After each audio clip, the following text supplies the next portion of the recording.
With the income statement and cash from operations and cash from investing sections of the cash flow statement figured out, we now turn to debt as well as the company's cash position. What we've done so far is laid out how we think the company is going to do operationally. Now, we were always sanity checking this against the projections that management is providing. We are forecasting EBITDA as illustrated. This is effectively done. There aren't going to be changes here. The only changes to the income statement that are going to be made are going to be to interest income and interest expense. We haven't really layered out the financing piece yet. That's what this section is going to be all about. Up till now, it's been about the operations. So from an operations standpoint, we kind of have a picture of where things are going. We have made estimates about what working capital items are going to look like and what more importantly, the year-over-year changes in those working capital items are going to look like. The long-lived assets, property, plant, and equipment, software development costs, intangible assets, all of these line items, this is what we've spent our time forecasting. These are operationally related balance sheet line items, and that's what enabled us to build this cash flow statement. Once you figured out, hey, I've got a whole bunch of cash flows here from operations, well, how are those going to be soaked up via paying down debt? Or conversely, are we going to have to borrow more money? Is this not enough cash? These are the questions that we have to sort of ask ourselves. So below the cash flow statement, we lay out the cash and debt schedules. First, let's focus on cash. Cash historically, the company had a significant amount of it, $1.6 billion over the last 2 years. So I'm going to open up the 10K, kind of revisit that. You recall that we actually, this is the second time that we've got that 1.5 billion in place. This comes from that 1,379 of cash and equivalents. We've also added short-term investments as well as long-term investments and really treated all three of those items as like cash. So we included this here. It's the same number that was placed here. Certainly could have used this as a reference. In fact, why don't we go ahead and do that just to make sure that our model is dynamic.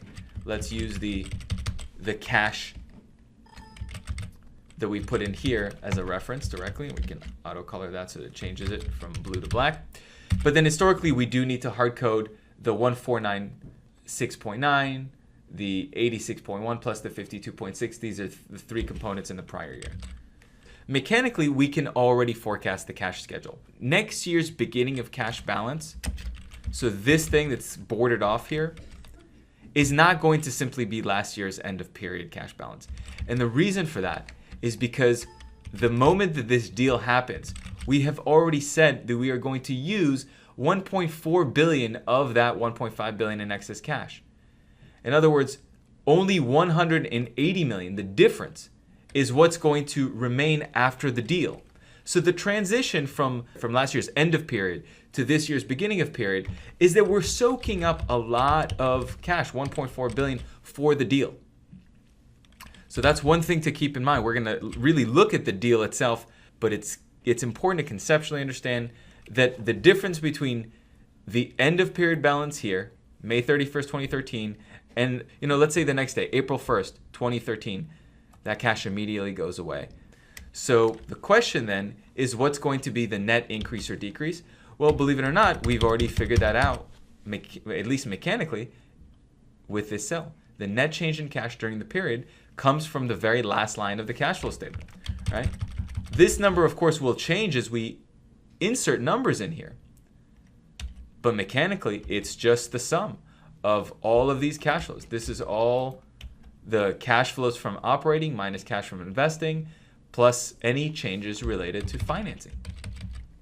So we actually mechanically have everything we need, and this is just a sum function. And so we can forecast this across. The one thing you want to be careful on is this is coming from the input section of the model. The future cash from beginning of period really do, just like in most roll forward schedules, reflect last year's end of period balance. So once you kind of make sure that you've got that, and that's why we identified this with a little border separately to kind of denote that this is a different formula from some of the others.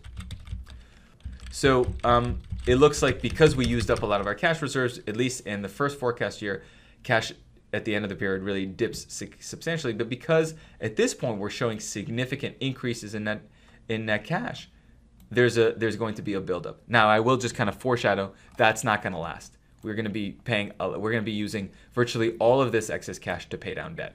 At least our model is going to kind of reflect that on the base case.